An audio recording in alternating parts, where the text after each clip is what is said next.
everybody, and welcome to Taking Control, the ADHD podcast on rashpixel.fm. I'm Pete Wright, and I'm here with Nikki Kinzer. Hello, Pete Wright. Hello, everyone. Welcome.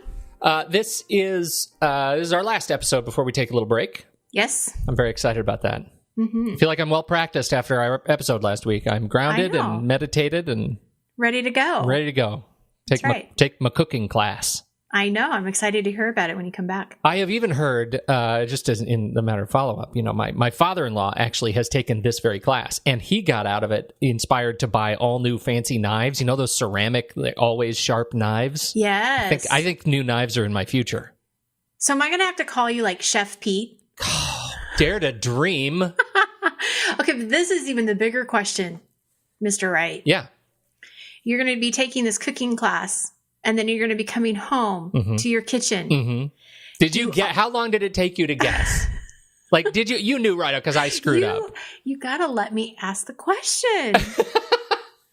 Are you going to be able to cook on your stove? Yes, I am. Yay! With pliers? This is no pliers required. This is the answer to my long tolerations nightmare. It is over. This week we executed on the toleration problem. I had to recap. I had no knobs. The knobs broke on my oven. And so we had been using pliers, and this is on the order of years to turn on the oven. Growing up on an old UHF TV set, use the pliers to change a channel for those who are old enough to remember. And then the oven just broke and only cooks at 10,000 degrees. So that's it. You turn it on and go straight to 10,000 degrees. Which is not good for any kind of recipe. No, it's tough. That's tough on food at that heat. And then, so we'd been living for nearly a year, I think, on a toaster oven for a family of 4 because this had become a toleration. It's just ridiculous that it had become a toleration. So for people that are new to the show or maybe have no idea what we're talking about with tolerations, if you go back, I don't know what episode it is, but we talk about tolerations, and Pete definitely goes into great detail about this stove issue, even more detail than you just did. I do. It's great detail. And so that had broken. And so, but then that doesn't end there. I mean, the other part of the toleration in my hashtag guess the toleration photo shoot on Twitter. Yes. Is that we also had another thing break this time last summer.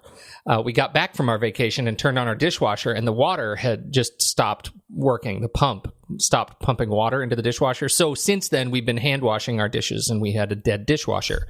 And eating out of a toaster oven. And eating out of a toaster oven. So for the whole family in the house. It was ridiculous. I mean, it's just ridiculous when you think about it. Like, we just didn't have the momentum to go out and do it, and we were both busy, and we just never did it. And so we finally did it, and we got both in one day. We got both of our tolerations knocked out, and I am so happy about that. New dishwasher, New stove, and the dishwasher's great. It even has the Piranha in it. It's got a disposal in it, so you don't even really have to rinse the dishes all that hard. That's right. It'll chew up stuff. They said no bone. No bones. So that's a good rule. No idea. Anyway. Don't get any ideas. Yeah. Well, with your guess what my toleration was, because yes, if you go into Twitter and go past, Pete decided to give me a riddle this morning, and I was cracking up. I did guess it in the first riddle. The reason, though, I think, is because I'm a puzzle person. I like puzzles. I like figuring things out. And so the first photo that you gave me, it kind of looked like a stove. Like, it looked like a stovetop. So, and knowing you and your tolerations, I figured it out. Now, if you had given me the last 2 photos, I don't think I would have figured it out. No, it was me. This is on me in the wrong order. Yeah, wrong order. But congratulations. Thank you.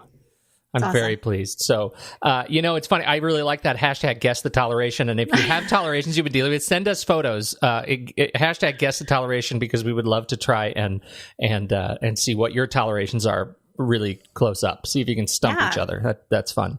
Kind of a fun game. Yeah, fun game. All right. So that's not what we're talking about today, though. No. What are we talking about today? Well, today I had not today, but earlier in the week, I had a question asked of me. Mm-hmm. And it was such a great question. I asked her if it was okay if I shared it on the podcast. And she said, absolutely, share. So that's what I want to do. And it's about organizing. I mean, it gets to a question that we actually opened 2 weeks ago. We even titled the show "Organizing Just Enough," and I don't think we ever specifically said what is organizing just enough. And I think your group member actually asks the question specifically. Here you go. To help me through this, what is just enough? So go ahead and why don't you share the email and then we'll yes, and this is somebody that's in one of my group coaching groups, and what her question was is, on my quest to get organized, I think I may set myself up for an unrealistic expectation. I expect that once I reach the nirvana state, known as organized, and both of those words, nirvana and organized, are quoted, then I will always be on top of my game and rarely screw up, get behind, forget, stray, etc.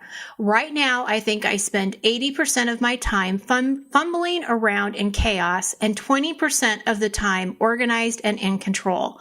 I'd like to flip those numbers or even be on top of my game 90% of the time and let human failing fall into the 10% range, which I have to say I personally, Nikki Kinzer, I do not believe that it's human failing. So I agree with you there. Throw that in there. Peter Wright, agree with you, Nikki Kinzer. It is not about failing, but we'll talk about that in a minute. Yeah.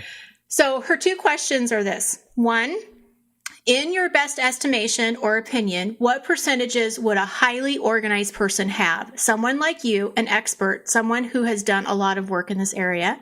Two, what percentages do you think the average person has? Someone who doesn't have ADHD maybe has a passing interest in becoming more organized, but never felt strongly compelled to improve because they feel like things are pretty good. Wondering what standard I should be striving for. What is realistic? Thanks. Such a great set of questions. And it is. Oh my goodness. There are two things that jump out at me. First of all, you already said it, that the thing about human failing. I want to hear more about what you have to say there. Second is nirvana state. Even when I'm at my very, very best, I would never call it nirvana because it's a thing that you never, there's no end to it. You never actually reach the end. Like, it's not like a goal that I'm going to get organized and then be finished. Well, and that's a really good point because I bring this up. We've talked about this in past shows, and I bring it up in the guided presentation on organizing your space your way. Is that it's just like cleaning your house. If you can't expect to clean your house once and think that it's going to always stay that way, and it's really the same thing with organizing. You have to continue to really daily pay attention, take action. Put things back. I mean, there's just a lot more steps almost with organizing than even cleaning. So absolutely, I think it's an ongoing process. The piece with the failing part, when I read that, I think that it isn't anything to do with us personally. Our spaces get unorganized because they just do. Things happen, life happens. We get busy, we get distracted, and I don't think it really has anything to do with really who the person is. It's just sort of what happens. And so that would be the first thing. It's not about failing. It's just what it is. It is just what it is. I like to think of it this way. It's not about human failing. It's about entropy. Think about it this way. When you say it's not like you're just going to clean your house and expect it to stay clean, the first thing that hit me was, well, maybe you could expect it if you were going to clean your house and then leave and not live there. But then I thought, not even then. That's not even a good example. Dust, it gets dirty. It decays. It settles, and you still have to clean it. And so I think there is no reasonable expectation that at any point you're going to be able to be finished with this process. It's a matter of finding comfort in the journey. Oh, I love that. Yeah, it's comfort in the journey. And, a couple of things I want to point out. The reason that I named the organizing guided presentation, Organize Your Space Your Way, is because it is specific to ADHD. And I really feel that people have to consider their ADHD and really consider what their definition of organization is. Not anybody else's, but theirs. And that's really how I answer this question, is I think it depends on the person. I don't know if there's an average, because I really think everybody's different. Everybody's tolerance level of what they can kind of stand is different. Their definition of organization is different. And so, in the guided presentation, I talk about what is good enough and what is the definition, what is your definition of organization? And really to answer her first question about myself, I think that when I lived by myself, and this kind of goes to your point about, well, what if you clean your house and leave? When I lived by myself, I could say that I would say probably 90% of the time I was pretty organized, and 10% of the time I was looking for stuff. And this was, this is an easy thing for me to say because I lived in a small place. It was just me. I am an organized person by nature. This was before I ever was a professional organizer. It came naturally to me. I didn't keep a lot. So I could find things when I needed them. And that is still today my definition of organization. Can you find what you need when you need it? Now, for somebody who has a type A personality that has maybe some OCD tendencies, their percentage is probably more like a 90-10 as well. It comes very natural to them, and that's just how they live. There is no right or wrong in that.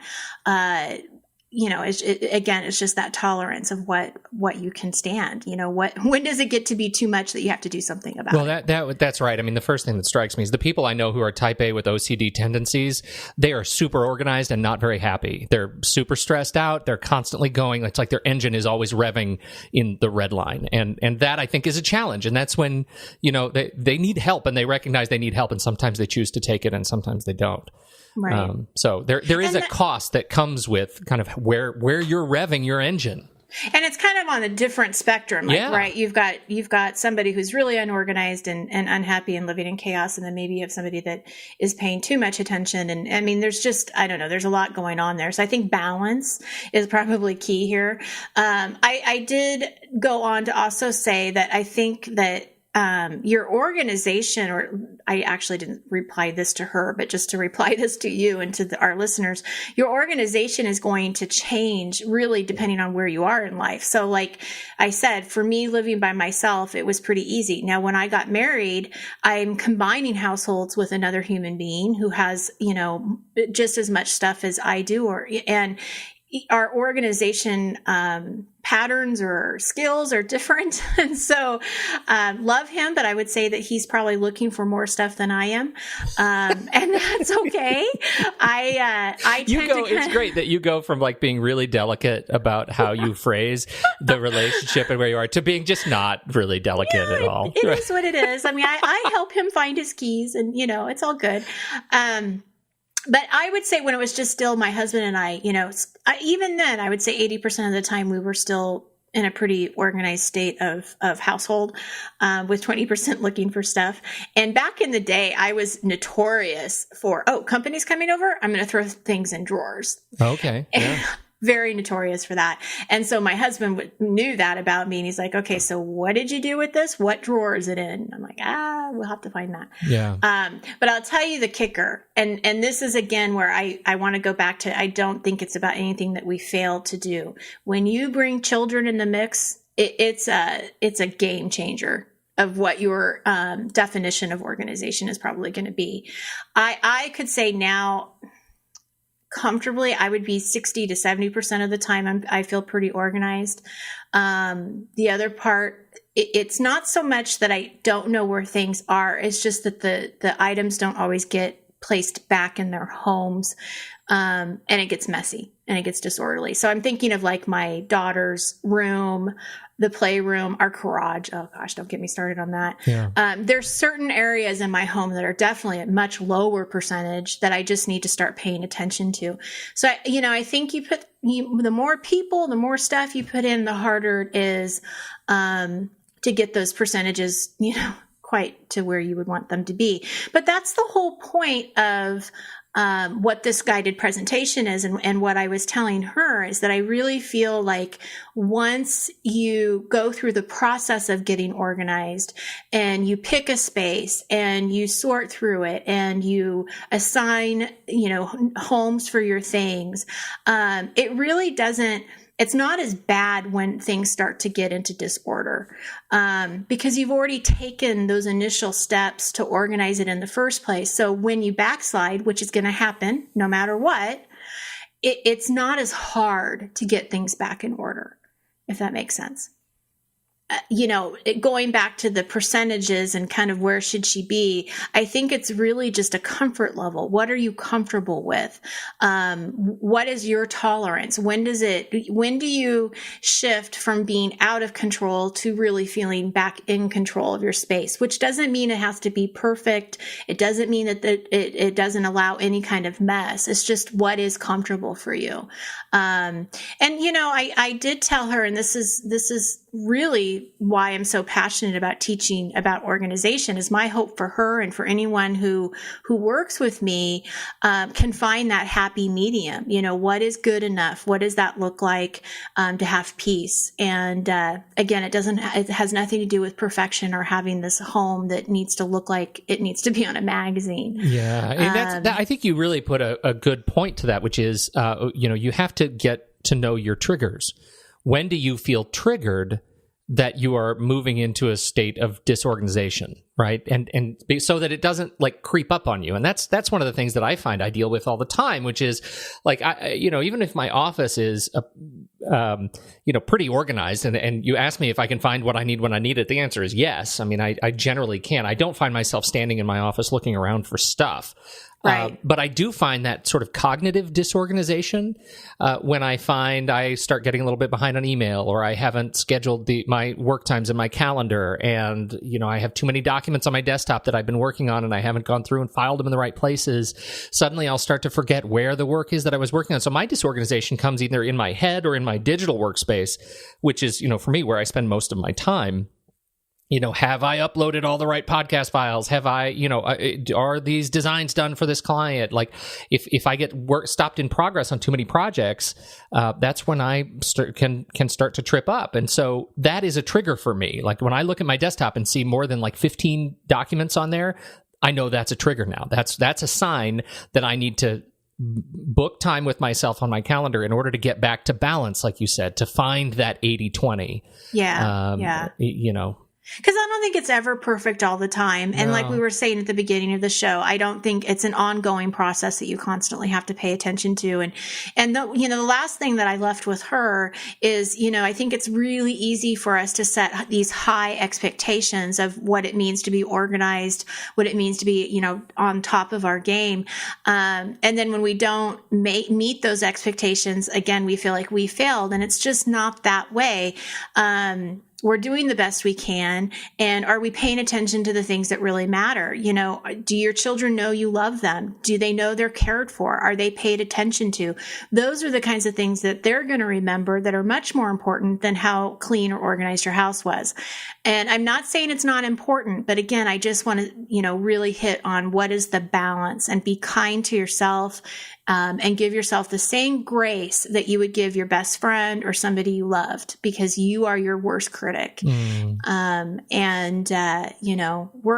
just doing the best we can. We really are. And I think you put a good point. I mean, give yourself the freedom from the language of failure. Yeah, right? Absolutely. It's you're not reaching a holy place, and you are not a failure.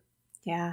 And, and again, going back to that transition, things are going to change again, and your organization's going to have to change with it. As kids get older, they have different needs. And as they leave the house, then you're back to an empty nest. What's that going to look like? I mean, there's just always these transitions that are constantly happening in our lives. And I think we forget that, the organization kind of, goes with that too. It's just easy to not pay attention to. But exactly. That's my whole point. Do it your way. Do it to what is comfortable for you, and don't worry about what anybody else thinks. Don't worry, and don't especially use the next 2 weeks. We're going to be on vacation. Yes. So use the next 2 weeks to practice.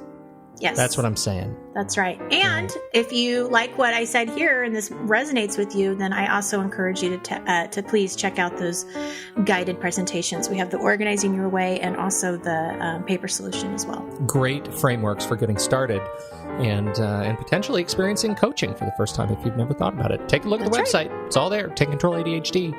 And thank you, everybody, for listening. On behalf of Nikki Kinzer, I'm Pete Wright, and we'll catch you in 2 weeks.